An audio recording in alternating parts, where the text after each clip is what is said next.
Bueno, pues terminamos la semana y la noticia importante es de que por primera vez se va a llevar a cabo una consulta constitucional, en este caso para decidir si se inician procesos garantizando derechos humanos en contra de los expresidentes de la República. Esa fue la decisión de ayer de la Suprema Corte de Justicia. Se aprobó que se lleve a cabo esta consulta. Se cambió la pregunta, es otra, pero ya se va a ir descifrando, porque es un poco genérica, vamos a decir. Al final es sí o no. Ya la gente va a irla interpretando. Según entiendo, los que están por que se haga la investigación sobre el comportamiento de los expresidentes tendrían que votar por el sí, y los que están en contra de que se lleve a cabo este proceso votarían por el no. Esa es mi interpretación. Y como hay tiempo, pues ahí se va a ir aclarando. Lo importante es que se resolvió que se consulte al pueblo, que se le pregunte a los mexicanos. Esa es la esencia de la democracia. Se apegaron los ministros al espíritu del artículo 39 de la Constitución, de que el poder dimana del pueblo y se instituye para su beneficio, y el pueblo tiene en todo momento el derecho de cambiar la forma de su gobierno. Esa es la democracia, no solo representativa, sino democracia participativa. Hay quienes dicen o se autodefinen como demócratas, pero no les gusta que se le pregunte al pueblo. Es muy peculiar su concepción sobre la democracia.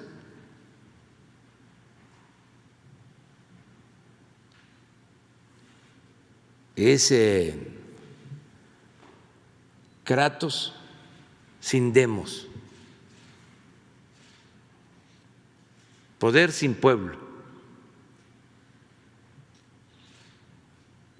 Y democracia es demos y kratos, poder y pueblo, el poder del pueblo.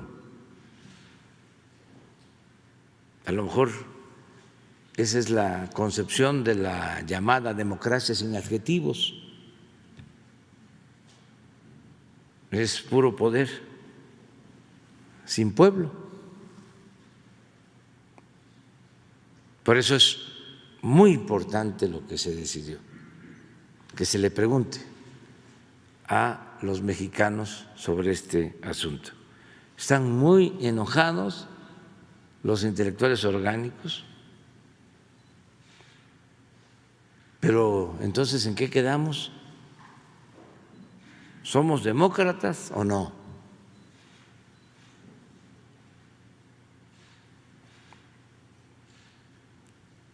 ¿La política es asunto de todos o es nada más asunto de los políticos y de los expertos y de los del llamado círculo rojo? No cuenta la opinión de los campesinos, de los obreros, de la mayoría de los mexicanos.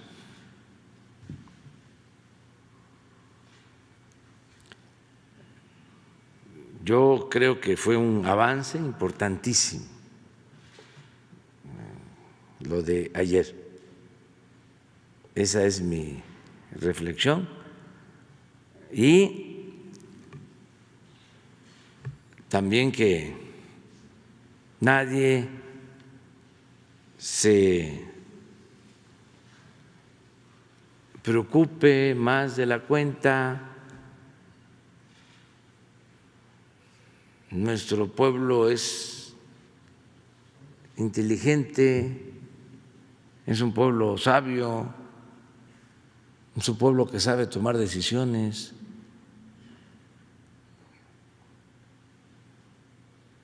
Y va a votar por lo que considere más importante para el país, para la nación. Son ciudadanos de verdad, no ciudadanos imaginarios como era antes. Entonces, celebro que esto haya sucedido. Y vamos a abrir para preguntas y respuestas. Empezamos con Andrea Meraz. Buenos días, presidente, Grupo Fórmula, Andrea Meraz.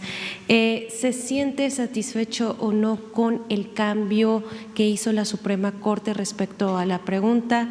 ¿Cree que sea necesario poner los nombres de los expresidentes y que no quede de manera genérica?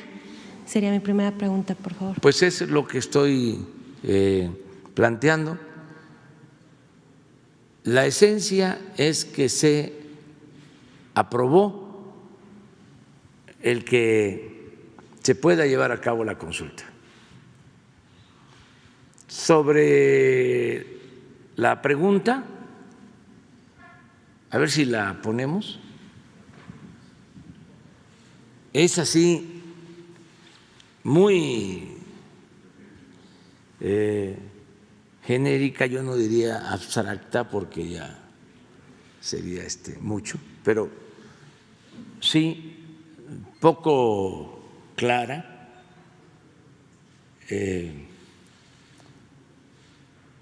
¿Estás de acuerdo o no en que se lleven a cabo las acciones pertinentes con apego al marco constitucional y legal para emprender un proceso de esclarecimiento de las decisiones políticas tomadas en los años pasados por los actores políticos encaminada a garantizar la justicia y los derechos de las posibles víctimas? Entonces está así muy general. Pero al final, ¿qué es lo que se va a votar? ¿Es sí o no? Entiendo que el que vote por el sí está de acuerdo en que se lleve a cabo las acciones pertinentes con apego al marco constitucional para lo que dice garantizar la justicia y los derechos de las posibles víctimas, en esencia, ¿no? Y los que no estén de acuerdo dicen no, votan no, aceptan o no estarían de acuerdo en que se lleven a cabo las acciones pertinentes para garantizar la justicia y los derechos de las posibles víctimas. Pero eso la misma gente va a ir aclarándolo. Lo importante aquí es el que se lleve a cabo la consulta. ¿El gobierno haría esta parte de, digamos, quizá una promoción a esta aclaración que usted señala? La gente misma la va a hacer en todos lados, porque es todo un acontecimiento. Es algo que no se va a poder tapar. Ya va a empezar, incluso ya inició desde ayer el debate. Estaba yo viendo las redes sociales y los intelectuales orgánicos enojadísimos,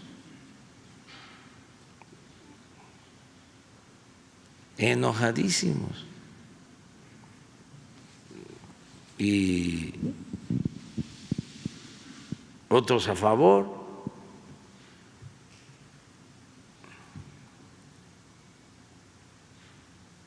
También los partidos,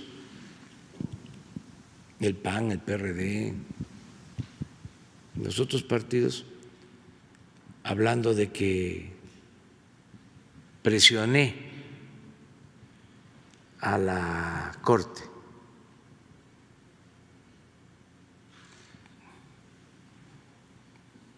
Leí otro mensaje en el sentido de que ya el Ejecutivo es el poder de los poderes.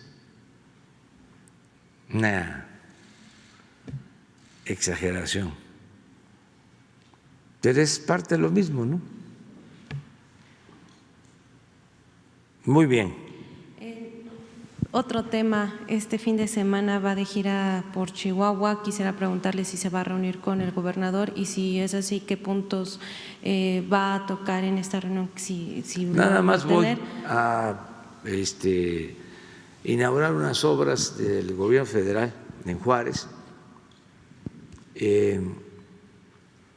No estoy invitando a autoridades y mucho menos a actores políticos, porque existe en Chihuahua una situación muy especial con relación a lo del agua, como las autoridades de Chihuahua y algunos grupos y partidos no se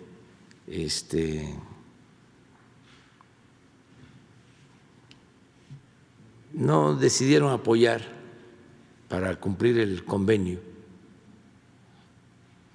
que se tiene con Estados Unidos sobre la entrega de agua, pues no quiero verme envuelto en esta disputa y no quiero verme usado. Entonces decidí, voy solo a las obras, las inauguro y sí voy a enviar un mensaje al pueblo de Chihuahua para reafirmar nuestro compromiso de apoyo al pueblo de Chihuahua. Que no se reúna con el gobernador no significa que haya una mala relación entre ellos. No es buena la relación. Entonces, no tiene ahora caso que se dé esta reunión porque nos han ofendido y lo que considero más delicado, se está poniendo en riesgo la buena relación que tenemos con el gobierno de Estados Unidos y no queremos nosotros que haya represalias por no cumplir con un convenio, y esto no lo entendieron las autoridades de Chihuahua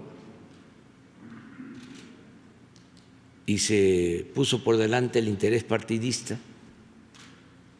porque vienen elecciones en Chihuahua y quisieron agarrar esto de bandera para sacar raja electoral, raja política. Entonces, no tiene caso ahora tener este encuentro. Ya por último, disculpe, ayer una caravana de 3,000 migrantes centroamericanos entra a Guatemala. México, ¿qué va a hacer dado caso que este grupo sí, estamos en la frontera va a permitir el acceso? Si se permite, ¿habrá vacunas de influenza para ellos? ¿Cuál es la estrategia, presidente? Lo estamos analizando.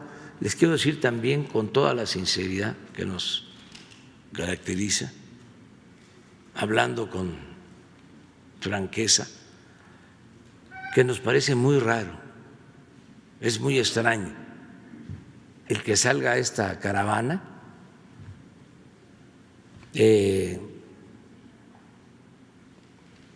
víspera de la elección en Estados Unidos.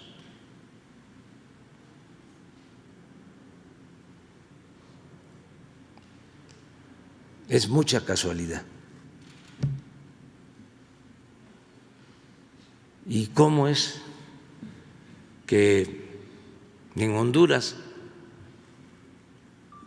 que hay hasta toque de queda, se permite que se integre este grupo, que ya entró a Guatemala, que fue convocado en redes sociales? Y sí es muy extraño. De todas maneras, estamos dando seguimiento porque nosotros no queremos confrontación. México es un país de paz. Entonces, tenemos que ver cómo evadimos la provocación, si es que está montado este asunto con ese propósito. De todas maneras, aquí vamos a estar hablando diario del tema, porque nosotros no nos quedamos callados, siempre decimos lo que pensamos. Y aprovecho pues para desearle al presidente de Estados Unidos y a su esposa una pronta recuperación, porque está afectado, salió positivo de COVID y le deseamos que se recupere pronto, él y su esposa. Ese es nuestro deseo con relación a la afectación que está padeciendo el presidente Donald Trump. Adelante, entonces vamos con Benito.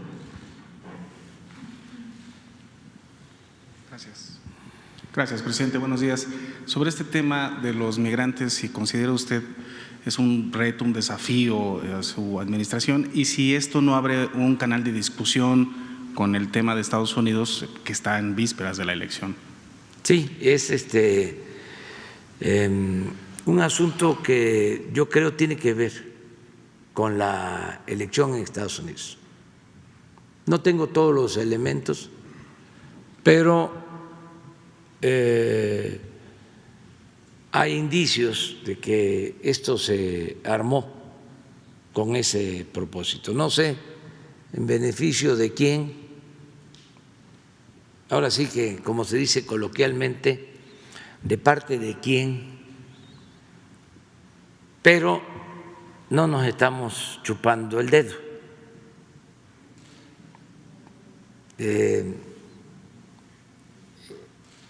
falta un mes para la elección en Estados Unidos. Y no ha estado en el debate ni el tema migratorio y menos México. Hemos hecho todo un esfuerzo para que no se involucrara nuestro país en las campañas o en la campaña de Estados Unidos. Y hay notorias diferencias con relación a la anterior elección. Sin embargo, pues no dejan de tratar de sembrar el tema en el debate, porque ¿cuáles son los asuntos que se están debatiendo? Bueno, primero, pues como es público, notorio, lo de la pandemia. Segundo, el problema económico. Tercero, el desempleo. Cuarto, un problema muy lamentable, que es un enfrentamiento cultural,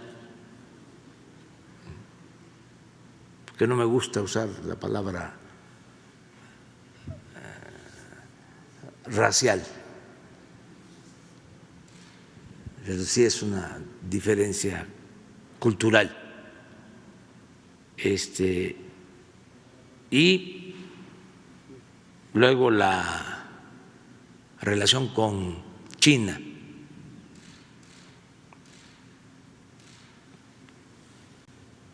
Y hasta abajo la cuestión migratoria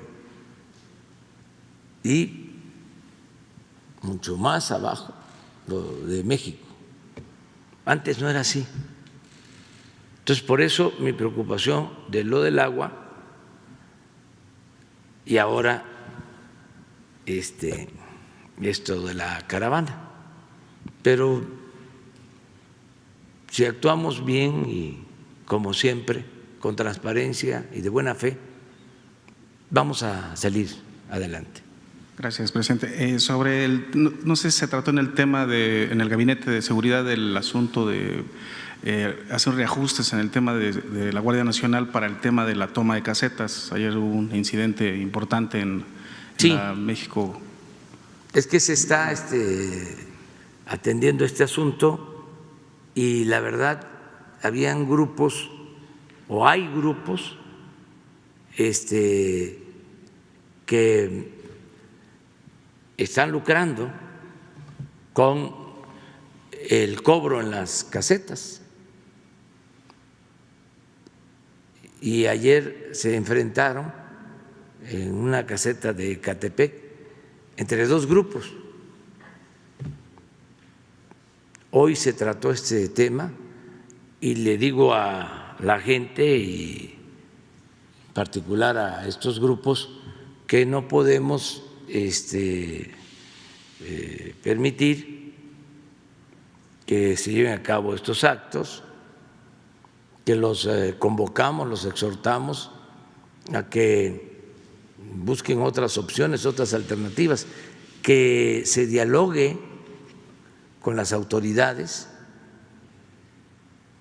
para ver qué opciones de trabajo y que ellos puedan tener un ingreso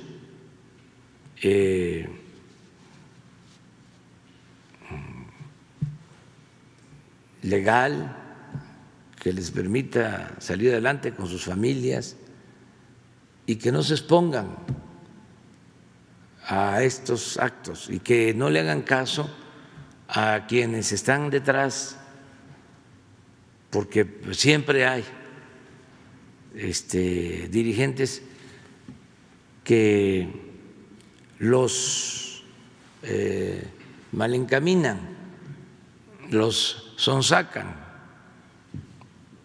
que no son dirigentes honestos, auténticos, defensores de causas justas, sino falsarios que sacan provecho personal y exponen a la gente. Entonces, decirles pues que eso no se permite, y repito aquí lo que he dicho en otras ocasiones. Antes, como los ladrones, los bandidos más temibles y más importantes eran las autoridades del más alto nivel, pues se decía, si roban los de arriba, ¿por qué yo no voy a robar? Porque se daba el mal ejemplo, pero ya no es así. No somos ladrones y se tiene que tomar en cuenta que, por ejemplo, los ingresos de las casetas pues van a la hacienda pública y es lo que permite tener presupuesto para satisfacer las necesidades del pueblo. El presupuesto es sagrado, el presupuesto es dinero del pueblo, nosotros somos simplemente administradores de los dineros del pueblo. Entonces no es darle la espalda a los problemas, decir, están robando y como no me roban a mí, ¿yo para qué me voy a meter? Le están robando al pueblo, no le están robando al gobierno, le roban al pueblo, porque eso es lo que permite tener presupuesto y poder ayudar a la gente humilde, a la gente pobre, y luchar para que no haya tanta desigualdad económica y social en el país. Si se roba como sistema,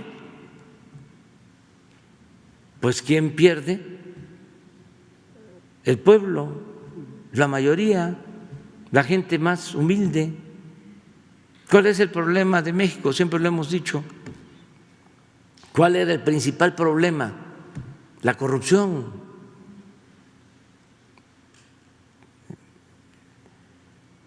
Eso también los intelectuales orgánicos nunca lo analizaron.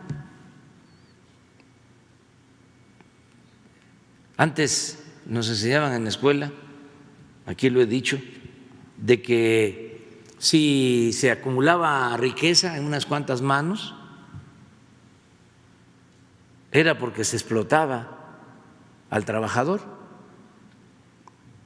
y el burgués explotaba al proletario. El burgués, dueño de los medios de producción, se quedaba con la plusvalía por la explotación al trabajador. Y así iba acumulando una ganancia. Esa era, en esencia,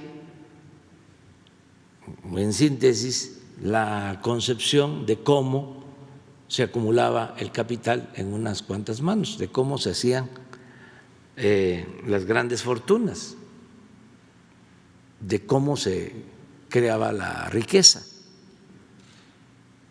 Pero en nuestro país no necesariamente fue así. No digo que no haya explotación, pero lo que predominó en México durante muchos años fue el robo en el presupuesto, la corrupción, operaciones, por ejemplo, o atracos de unos cuantos vinculados al gobierno que recibían bancos y grandes empresas, y así de la noche a la mañana empezaron a aparecer en las listas de los hombres más ricos del mundo, porque se trasladaron, se transfirieron bienes del pueblo y de la nación a particulares. Y el gobierno estaba dedicado a eso. Esa era su principal misión, convertir lo público en privado. Entonces así se fue produciendo una monstruosa desigualdad en donde una minoría pues lo tiene todo, vive colmada de atenciones, de privilegios, y millones de mexicanos en la pobreza. Entonces, eso es lo que tenemos que hacer a un lado, terminar con la corrupción, porque sí nos afecta mucho. Por eso no avanzamos como país. Si hay un pueblo bueno, trabajador, si México tiene recursos naturales y riquezas como pocos países en el mundo, ¿por qué no progresamos? ¿Y por qué tanta pobreza?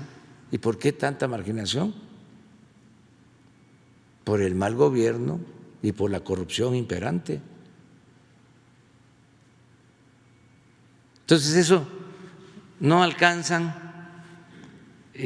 bueno, ni siquiera se lo plantearon los intelectuales orgánicos durante todo el periodo neoliberal. Al contrario, fueron los que justificaron las privatizaciones y todos los atracos que se llevaron a cabo, cómo entregaron los bienes del pueblo a sus allegados. Los gobernantes decidieron fortalecer a la gente más vinculada a ellos. El pueblo no les interesaba, no existía. Es esto que está pasando también con lo de la consulta.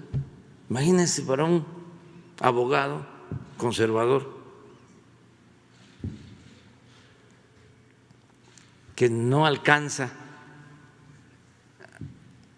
a aceptar de que el pueblo manda, ¿cómo una consulta? Hasta hace poco había abogados que decían, pues cómo se va a tomar en cuenta el pueblo si no sabe. Esto es un asunto de los abogados. Se usaba mucho también cuando se iba a elegir a diputados, a senadores. Se decía, ¿cómo vas a elegir a un campesino como diputado si no sabe? ¿Cómo vas a elegir a una mujer obrera, a una trabajadora doméstica? No sabe. Se necesita pues gente que tenga licenciatura, y si tiene maestría o doctorado, mucho mejor. Pero la verdad, hay quienes tienen maestría y tienen doctorados y postdoctorados y no tienen sensibilidad o la perdieron, no tienen amor al pueblo, porque su propósito era, a ver, vamos a ascender. Toda esa concepción que existe, aspiracionista, de ir avanzando, muy en lo individual, sin tomar en cuenta a los demás, pues pasa también en la educación y en la academia. Vamos a que lleguemos a ser doctores, pues imagínense, han habido presidentes de México doctores en Harvard y miren cómo dejaron al país. Pues no es eso solo lo fundamental, lo importante, ¿no? Si nos puede decir los ofrecimientos que le hizo la iniciativa privada en la reunión del pasado lunes, si hay reactivación de infraestructura, plan para nuevas rondas petroleras o inversión privada en el sector energético, no sé qué ofrecimientos le hayan expuesto, presidente. Bueno, el lunes vamos a presentar un plan conjunto con el sector privado. Este lunes, un paquete de proyectos con participación del sector privado y del sector público en comunicaciones, en el sector energético, tiene que ver con obras, tiene que ver con inversión para reactivar la economía y crear empleos. Ya ustedes saben lo que hemos nosotros dado a conocer de que hay una recuperación poco a poco de la economía, ya no estamos perdiendo empleos, estamos recuperando empleos, hay signos positivos de recuperación de la economía, pero necesitamos sumar esfuerzos, que haya más inversión para que se reactive más pronto la economía del país. Entonces van a estar el lunes los representantes del sector empresarial y se va a dar a conocer un plan con ese propósito. Vamos con Ernesto.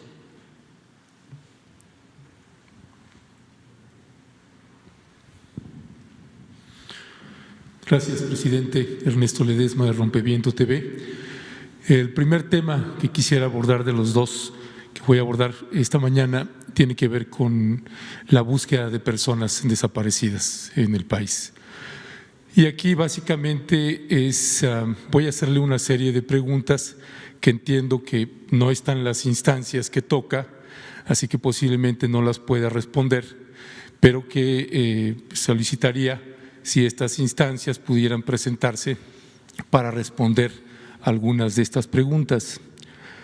Una es los resultados, el presupuesto y los mecanismos de operación de la Fiscalía Especializada en Investigación de Delitos de Desaparición Forzada, dependiente de la Fiscalía General de la República, porque en la búsqueda de información sobre qué resultados tiene esta Fiscalía Especializada, pues no hay y tampoco sabemos qué presupuesto tiene asignado esta Fiscalía Especializada en la enorme dimensión de esta tragedia humanitaria que hay en el país para el trabajo que desempeña esta Fiscalía.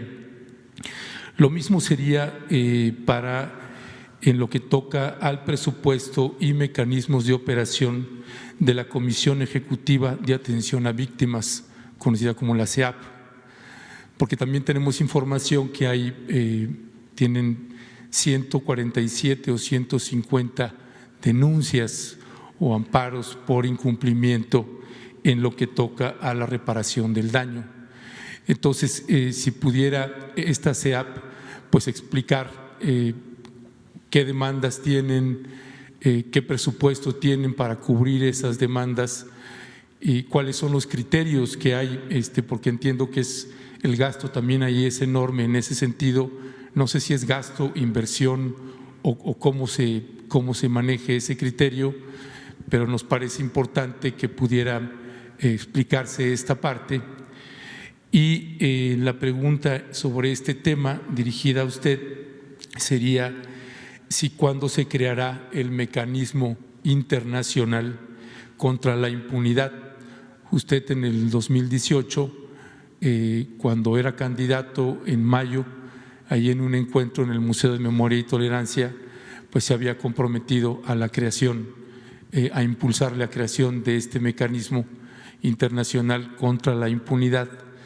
Y en el encuentro que sostuvo en septiembre, el 14 de septiembre, en Tlatelolco, con las familiares que están en búsqueda de sus personas desaparecidas, pues también salió nuevamente este tema de este mecanismo. Y este mecanismo es importante porque destraba un problema central que tiene la Comisión Nacional de Búsqueda, por ejemplo, la Comisión Nacional de Búsqueda, que enfrentan con las fiscalías, por ejemplo, y que esto tiene entrampados pues a la mayoría de los colectivos que están en búsqueda de sus familiares a lo largo y ancho de la República Mexicana, porque hay un atore con las fiscalías tanto estatales como con la Fiscalía General de la República.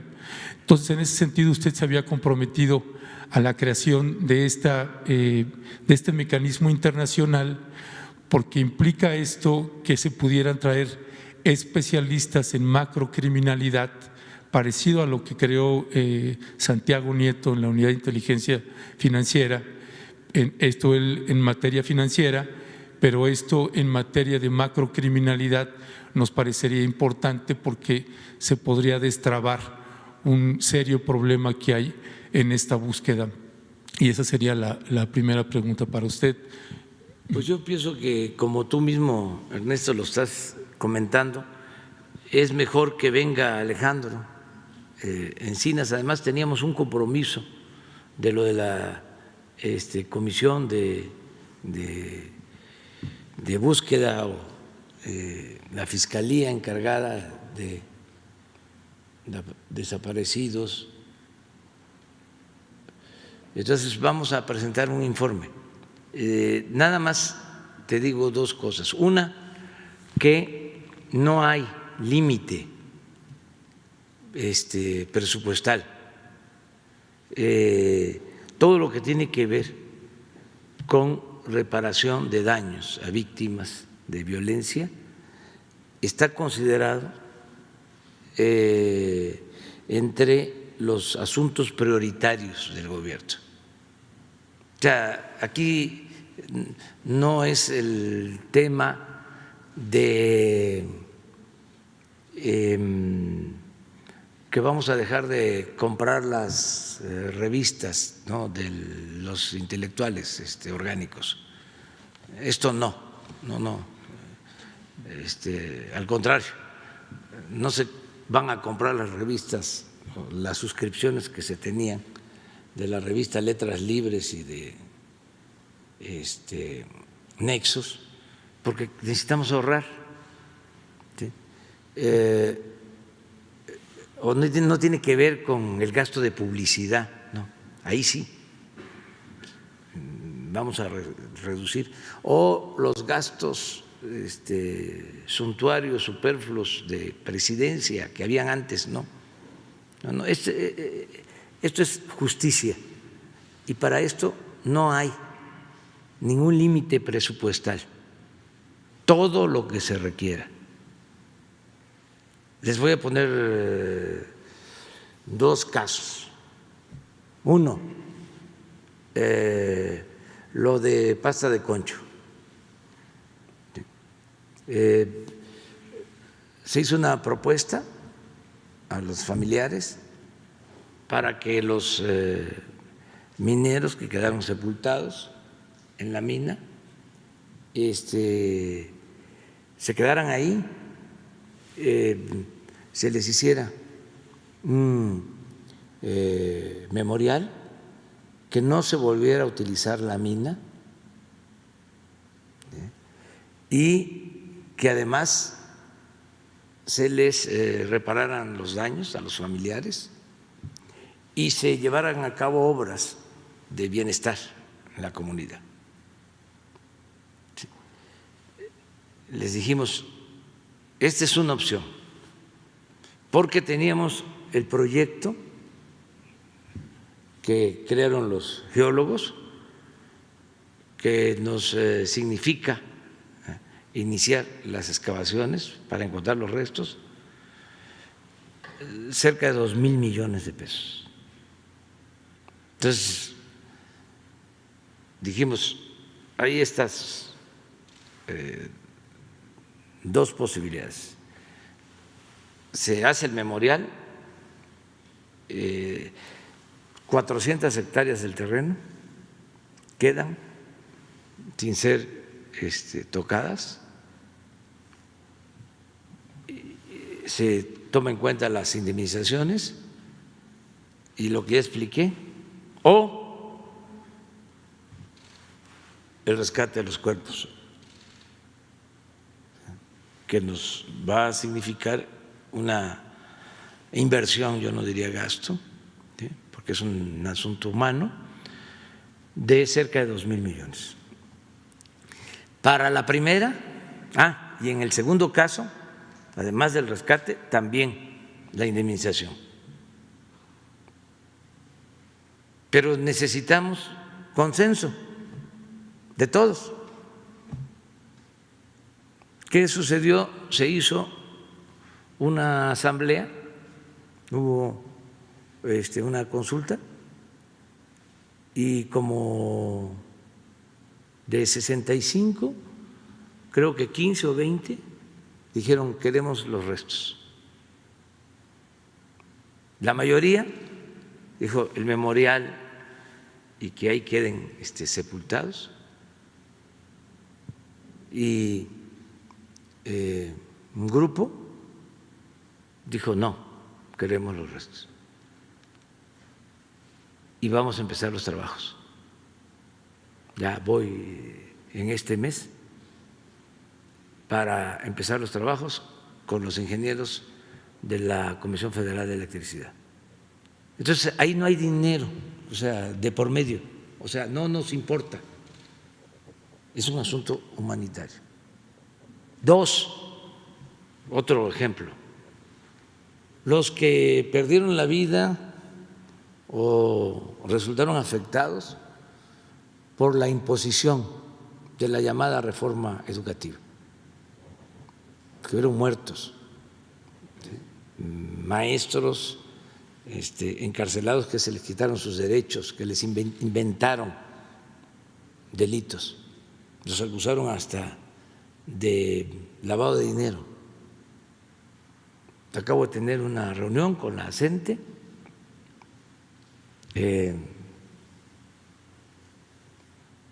y reafirmamos el compromiso de reparar los daños. Entonces, eso lo tenemos claro, todo lo que signifique hacer justicia no tiene limitación, para que no se confunda, que no se piense la austeridad, ¿no?, va a significar dejar sin dinero a los pobres, a los necesitados, a los desamparados. No, no. La austeridad es precisamente para que no le falte dinero a los pobres, a los desamparados, a los humillados de siempre. Entonces, eso. Y lo otro es que estamos abiertos a la observación internacional. En el caso de Ayotzinapa no se quería, ya que participaran los expertos internacionales, nos los pidieron los padres y lo primero que se resolvió fue eso, que regresaran los expertos. Firmé un acuerdo para que la ONU pueda intervenir de manera directa en todo lo relacionado con derechos humanos en México. No se permitía la observación de organismos de derechos humanos. Entonces, estamos abiertos para cualquier participación. No tenemos nada que ocultar. Los detalles sobre cómo vamos en las búsquedas, en la reparación de los daños, ¿no?, de las víctimas de la violencia, pues eso vamos a invitar a Alejandro y a quienes están trabajando que informen. Yo sí quiero que se informe porque se está haciendo un trabajo que no se hacía antes y no se conoce o se conoce poco. O sea, de todas las búsquedas que se han llevado a cabo, ¿sí?, desgraciadamente el número de fosas clandestinas, ¿sí?, de cuerpos, de restos de seres humanos que se han encontrado, porque fue terrible lo que pasó en México durante un tiempo. Desgraciadamente todavía sigue prevaleciendo esa violencia, pero estamos enfrentándola y que la gente sepa, porque nunca habíamos en la historia del país, nunca se había vivido una experiencia así, de que se convirtiera el país en un cementerio, de que por todos lados fosas y muchos desaparecidos, miles de desaparecidos en el país. Entonces, se está trabajando en eso y van a informarles. Sí, mire, sobre eso mismo que me está planteando, no sé si entonces sería posible que en esa exposición que vinieran a hacer, pues se pudiera incorporar también la CEAP, la Fiscalía General de la República, esta Fiscalía especializada, para tener como claridad en esa parte, porque sentimos que falta transparencia ahí, de qué se está haciendo, cómo se está haciendo. Y usted podría consultarlo directamente con la secretaria Olga Sánchez Cordero, el entrampe y el atore que están teniendo la mayoría de los colectivos, si no es que todos, con las fiscalías, y entonces los casos están empantanados en la gran mayoría en lo que toca a investigación y búsqueda. Eso se lo dejo para que usted lo pueda consultar, sí, porque sentimos que hace falta información. El siguiente tema que quiero abordar tiene que ver con el informe que el subsecretario Alejandro Encinas nos presentó aquí con usted sobre el caso de Aldama y Chenaló. Y acá, más que nada, no nos interesa, créame, no nos interesa estar insistiendo en un tema que consideremos que hay una intención indebida por parte de nosotros. Estamos haciendo un trabajo periodístico e intentamos hacerlo con la mayor profesionalidad posible. Y el informe que presentó el subsecretario Encinas, pues claro que nos generó también muchas dudas con respecto de la información, porque precisamente este mes de octubre cumplimos en Rompeviento TV 3 años dándole un seguimiento puntual a este caso. Y no nos parece que sea un asunto como de tomar partidos de un lado o de otro. Estamos hablando de víctimas y de un grupo paramilitar o presuntamente paramilitar que está operando en esa región. Con los señalamientos que hizo en ese informe el subsecretario Encinas en el Consejo Editorial de Rompeviento, tomamos la decisión de regresar nuevamente al municipio de Aldama para verificar la información que presentó el subsecretario Encinas. Y entonces nosotros queremos hacer algunas precisiones que nos parecen importantes, particularmente porque ya hay otro herido más. Hace 2 días, un joven de 25 años, escribano del poblado de Tabac, que le perforaron los 2 pulmones con un proyectil de arma de fuego. Entonces, sobre los dichos del subsecretario Alejandro Encinas, en lo que toca a que no había elementos para que les permitieran a ustedes suponer que hay un grupo, que ese grupo paramilitar o grupo armado tuviera que ver con esas comunidades o con esos poblados. Entonces, si me permite, es en el dicho del subsecretario Encinas y el video donde aparece el grupo paramilitar. El grupo paramilitar que apareció en esos días, incluso que hubo el amago del disparo a un helicóptero, no tiene vínculo con las comunidades. Yo sí creo que hay factores externos en el entorno de ambas comunidades que quieren alentar el conflicto, pero ninguno de esos, no hay evidencia ahora de que ese grupo paramilitar forme parte de alguna de las comunidades. Queremos notificar cómo se encuentra nuestro sector Santa Marta, municipio de Chenaló, por el conflicto de nuestro plano con Aldama,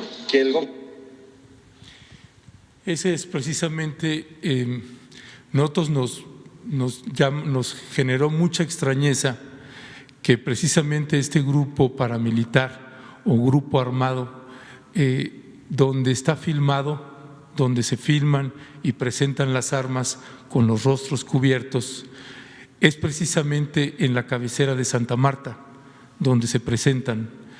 Entonces, decir que no hay elementos para decir que ese grupo es de ahí cuando se presenta ahí y dice que es de ahí, pues no entendemos ese razonamiento que hay con respecto del subsecretario Alejandro Encinas.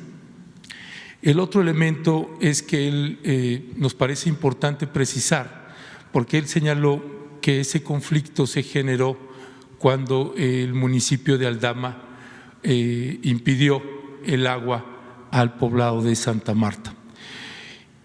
Lo que nos hizo a nosotros es ir al manantial del conflicto y hablar con el dueño del manantial y con el dueño de esa tierra y entrevistarlo. Y nosotros no vamos a ahondar mucho en ese punto, pero nos causa extrañeza que ahí hubo un proceso de negociación y se acordó que el agua se iba a distribuir finalmente entre Santa Marta y entre Aldama y otro poblado más. Finalmente Santa Marta se desistió y ya no se presentó y ya se echaron para atrás con el acuerdo. Y nos parece importante nada más precisar esa parte, porque dicho como se presentó ahí, pareciera que entonces el conflicto se origina porque Aldama dice no a un problema de agua. 3, la cuestión de los parapetos o trincheras que presentó en el informe el subsecretario Alejandro Encinas. Él habló de 47 trincheras en Aldama contra 27 trincheras de Santa Marta, Chenaló, no del municipio de Chenaló, sino de ese sector Santa Marta. Eso implicó que hice un recorrido por todos esos trincheras con cámara en mano, uno por uno, y me metí en cada una de esas trincheras para señalar con la cámara el supuesto ángulo de tiro. Alcancé solamente a recorrer 33 trincheras de las 47 señaladas. Solo 3 tendrían un supuesto ángulo de tiro. Los demás no hay nada, es monte, una por una de las trincheras. Por eso para nosotros nos parecía importante regresar y verificar la información. ¿Por qué se maneja de esa manera? No lo entendemos. ¿Por qué me tuve que detener cuando llevaba 33 trincheras recorridas? Porque al salir nuevamente a Aldama, pasé por un retén de la policía estatal y en ese retén estuvieron insistiendo en que querían que yo diera mi identificación y diera mi identidad, cosa que me negué porque no les faculta a ellos y por obvias razones, por temor que tenemos nosotros cuando los hemos denunciado aquí en esta mañanera con usted. Finalmente, lo que nos obligó a detenernos en el recorrido fue que cuando vamos haciendo el recorrido en las trincheras, en la radio que tenemos, escucho mi nombre y hay un diálogo que tienen en la radio ahí, en esa región de Santa Marta. Y el texto, o perdón, el guión es el siguiente, el diálogo es el siguiente. Cuidado, está un periodista, responden, ¿quién? Responden, me avisan que es Ledesma, A.S. Responden, ubíquenlos y denle cuello de una vez. Responden, no, todavía hay que esperar. Responden, ¿por qué mejor no de una vez ya que está acá? Responden, no se preocupen, también lo podemos interceptar en el camino, está bien, pendiente, pendiente. Ese es el diálogo que tenían en la radio. Y tengo la identidad de las dos personas que dialogaron, que tuvieron ese diálogo en la radio. Y uno es Marcos Lorenzo Pérez Santis, con el nombre de clave de radio Libra, y otro es Armando Hernández Velasco, con el nombre de radio 03. Esto a nosotros nos parece en extremo grave, uno, no solamente por el periodista en cuestión, sino por todos los demás periodistas que pudieran incursionar o que quisieran hacer un trabajo periodístico, porque nos pone en riesgo. Evidentemente, esto nos implica a nosotros que ningún periodista de las compañeras periodistas y de los compañeros periodistas de Rompeviento TV podemos regresar a ese municipio a hacer nuestro trabajo periodístico. Y eso implica también poner en riesgo a los observadores o centros de derechos humanos, en este caso el Centro Fray Bartolomé de las Casas, que está haciendo una cobertura, los pone en riesgo. Y ese para nosotros es un punto central, porque entonces quedan en un estado de indefensión y no tiene que ver con tomar partido. Lo que estamos haciendo es regresar y verificar in situ lo que está sucediendo ahí. Nos preocupa también porque en las entrevistas que hacemos encontramos ya una frustración tremenda, y eso lo que puede estar provocando es la creación de autodefensas. Si la gente dice, tenemos 3 años denunciando y no hay autoridad que detenga los disparos, y tenemos a nuestros hijos y nuestras hijas como la recientemente herida, no sabemos qué más hacer ahí. No sé, además, que me parece un punto central, presidente, es que se ha estado vendiendo la idea de que el conflicto es por 60 hectáreas y no importa que lleguen a un supuesto acuerdo o a un acuerdo de 60 hectáreas, el problema va a seguir porque hay un grupo paramilitar o presuntamente paramilitar fuertemente armado y que fue el que le quitó las armas a la policía estatal destacamentado en Santa Marta. No vamos a seguir insistiendo, presidente, como medio de comunicación en el tema de Aldama. Lo hemos abordado en distintos momentos ya y somos el eterno disco rayado. Es únicamente que ojalá haya una actuación, y a lo más que nos vamos a atrever para hablar de este tema es para señalar cuántos heridos hay o qué está sucediendo, de manera que no nos lleve más de 1 minuto mientras abordamos otros temas.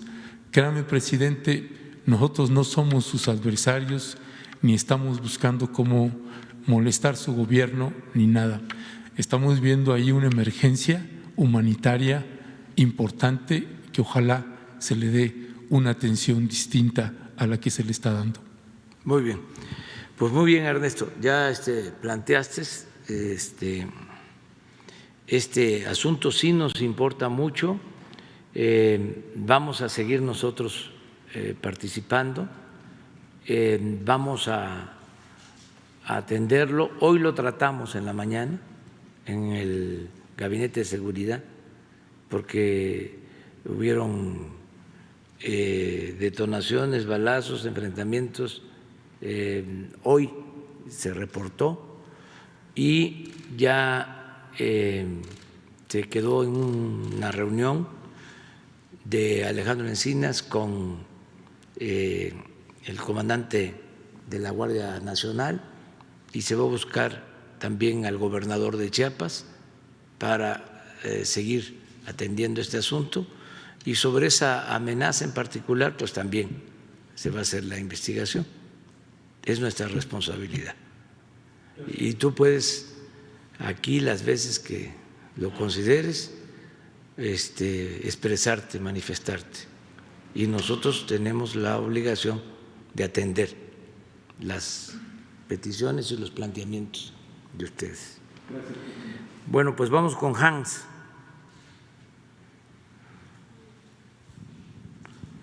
Buenos días, presidente. Hans Salazar, de Sin Censura. Le tengo 3 planteamientos, si me permite, presidente. El primero, en Puerto Progreso, Yucatán, están construyendo el Museo de Geología en un parque donde hacen sus ferias, actividades comunitarias, y su convivencia sería trastocada de esta zona, de esta comunidad. Este museo ya está en construcción y los pobladores sí quieren el museo. Desafortunadamente ellos dicen que no se les consultó absolutamente nada. Usted mismo ha dicho en estas conferencias matutinas que siempre se le debe de consultar a la gente y por eso es este planteamiento. Ellos plantean que este museo se pudiera estar, y se lo han planteado a la Secretaría, a la SEDATU, pues, sin embargo no han sido escuchados debidamente. Fueron recibidos por un subsecretario, David Fajardo.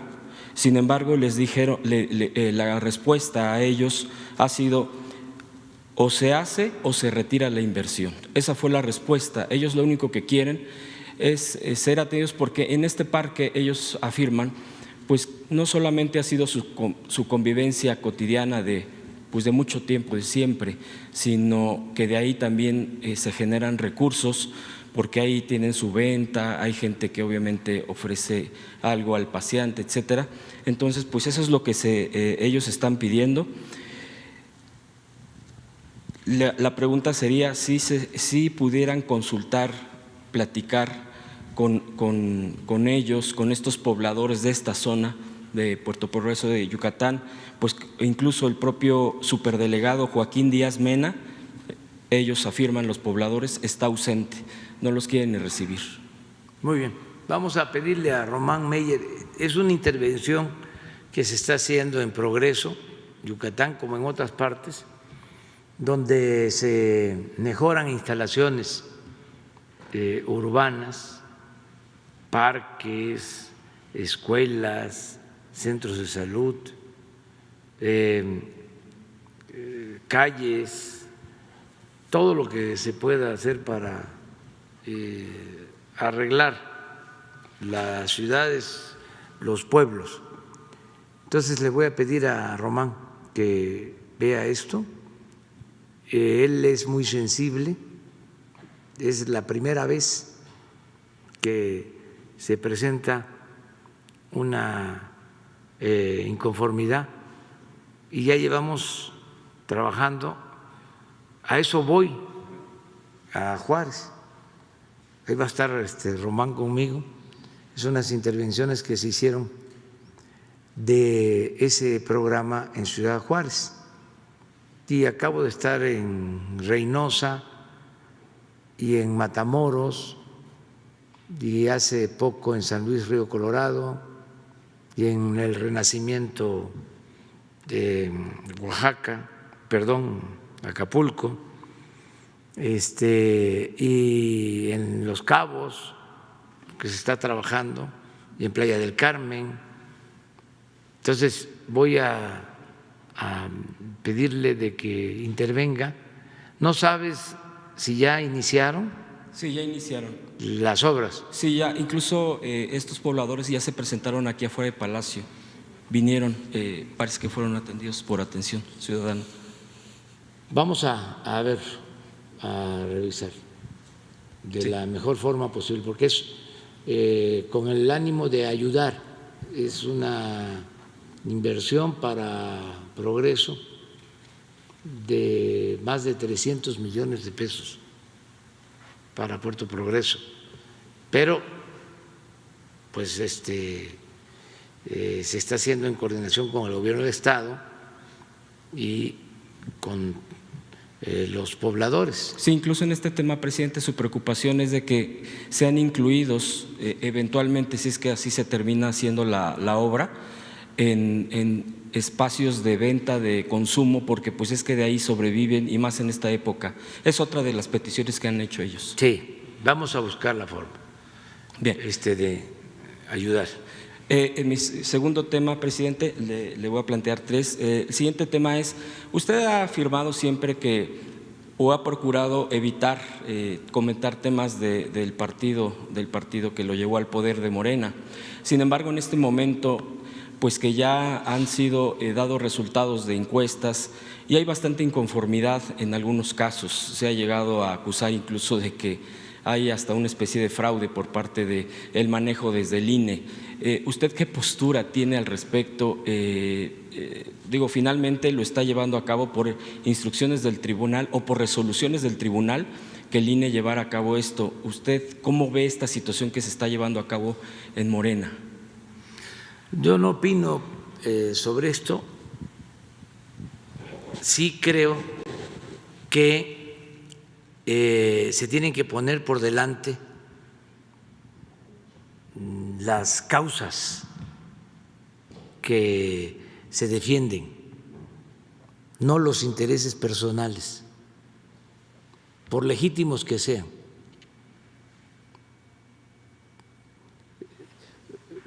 Un partido político, cualquiera, si no tiene principios, si no tiene ideales, si no piensa en el pueblo, en luchar por causas justas, no es más que una franquicia, un mecanismo para que ambiciosos, vulgares, se encaramen en cargos públicos, solo para su provecho, ya sea en lo político porque desean ostentar poder o provecho económico. Entonces, eso no ayuda a ningún partido. No se debe de luchar por cargos, se lucha por ideales, por principios. Incluso buscar que se consiga un ideal. A veces hay campañas para elegir a dirigentes y no se alcanza a entender qué proponen para la transformación de México.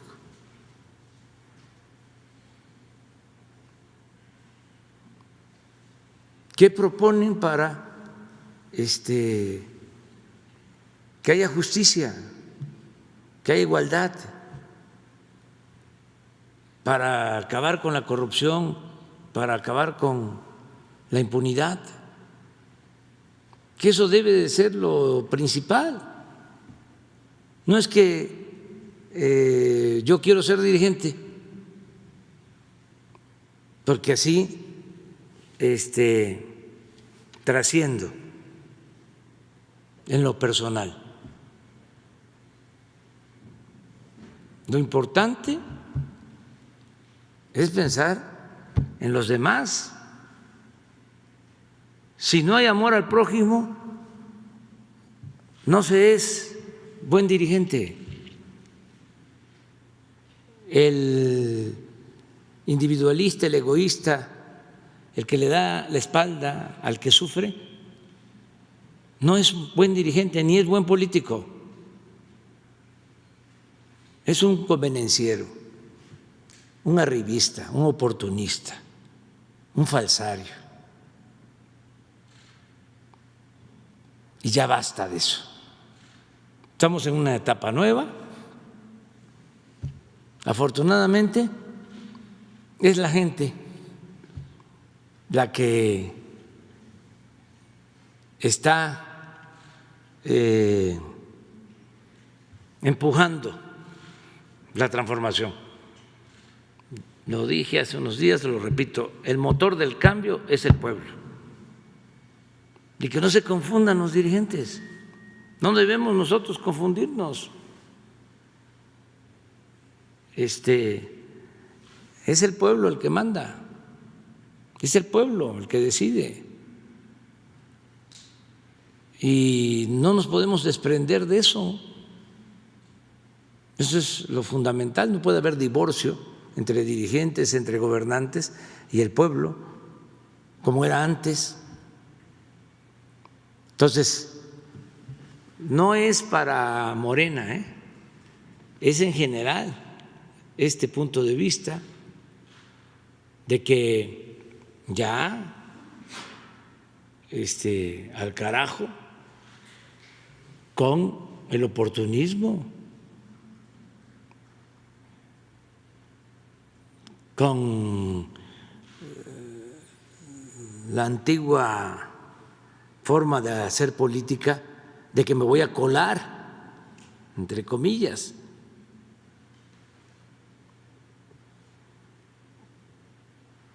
Y no me importa el pueblo, ni hablan con la gente.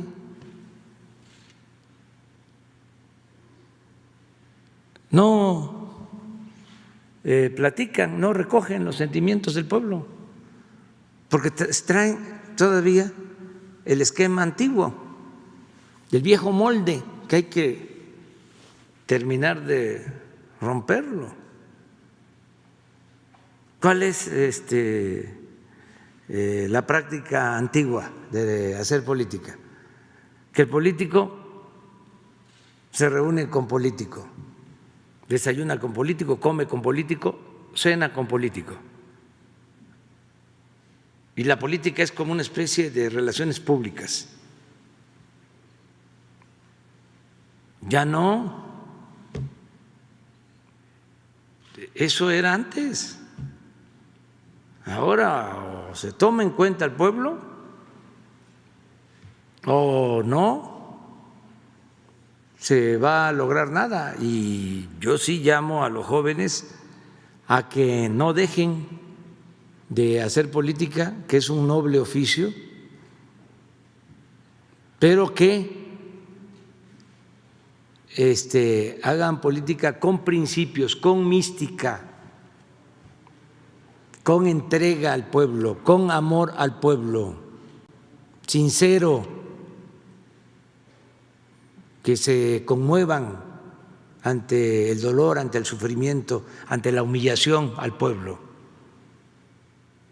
Ese es el político nuevo. Cuando nada más está en una lucha personalizada, donde no hay ideales,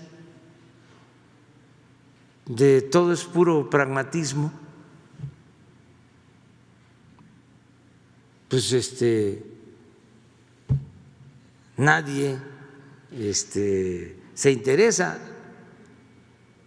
Antes a lo mejor, pero ahora ¿ustedes creen que la gente va a estar pendiente de entrevistas o de discursos vacíos en donde el protagonista central no es el pueblo, ¿les va a interesar? No, la gente está en otras cosas. Entonces, y ojalá y se le tenga también confianza a la gente. Si se hace una encuesta y la gente dice, esta persona, pues esa es la opinión del pueblo, respetarlo. No que me inconformo. Pues sí, todos tenemos derecho a eso, derecho a inconformarnos, pero si es por afán individualista, no tiene caso, no tiene sentido. No va a tener éxito nada de eso. A mí me llama mucho la atención que, lo voy a decir nada más por esta ocasión, dejo la investidura.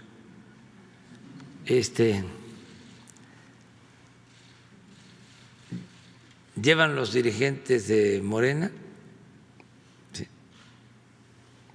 de mi partido, aunque yo tengo licencia, porque soy presidente, no sé cuánto tiempo sin resolver lo de la dirigencia. Como más de un año. Y enfrascados en pleitos y todo. Y se hacen las encuestas y se le pregunta a la gente si fuesen las elecciones, ¿por qué partido votarías? Y ese partido está hasta arriba.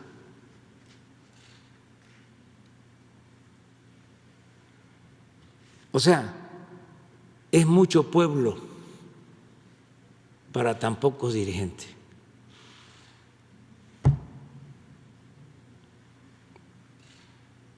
Con todo respeto. O sea, porque no hay dirección, hay un desbarajuste, sin embargo el pueblo tiene otra idea. Ojalá y los dirigentes estén a la altura del pueblo. Eso sería mejor. Pero también, ¿por qué lo digo? Para que no estén pensando de que son indispensables, insustituibles. Afortunadamente, Morena es pueblo. Ya, cierro el paréntesis. Me provocaste. Tercer tema, presidente.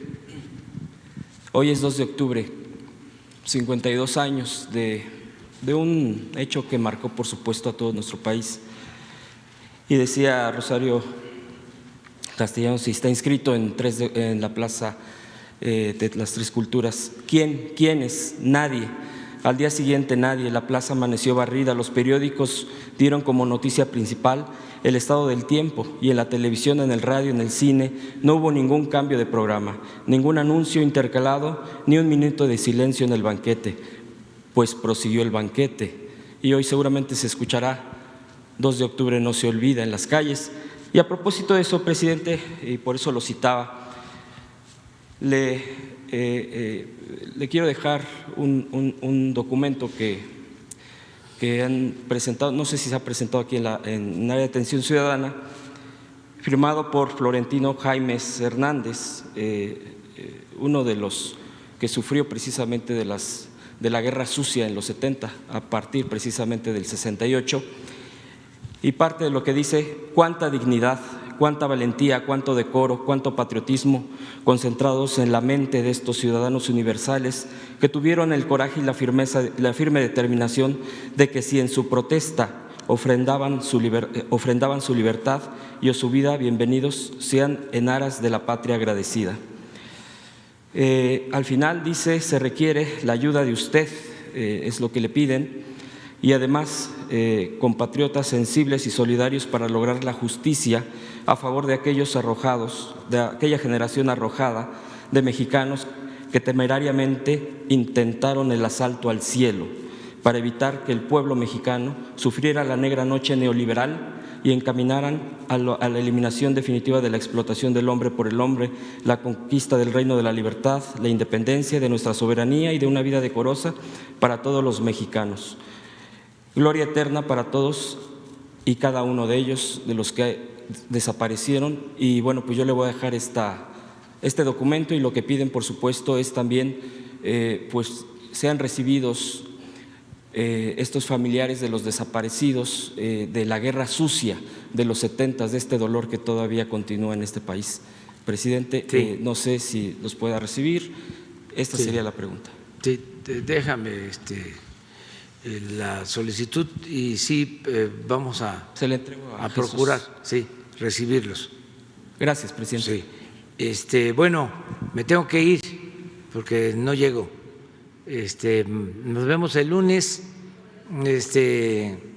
Ya terminamos. No, me falta Carlos Calzada. No podemos, Carlos, bueno, va, sí.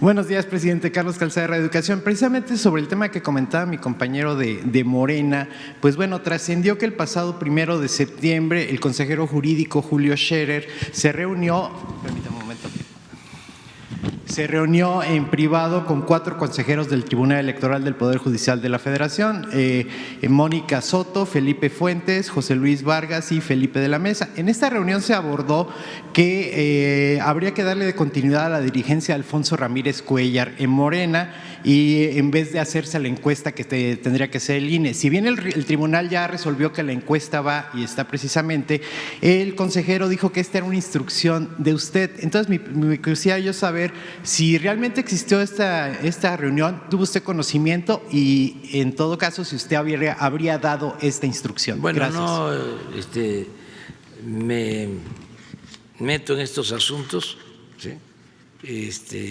No intervengo en estos asuntos y no soy de dos caras, no soy hipócrita,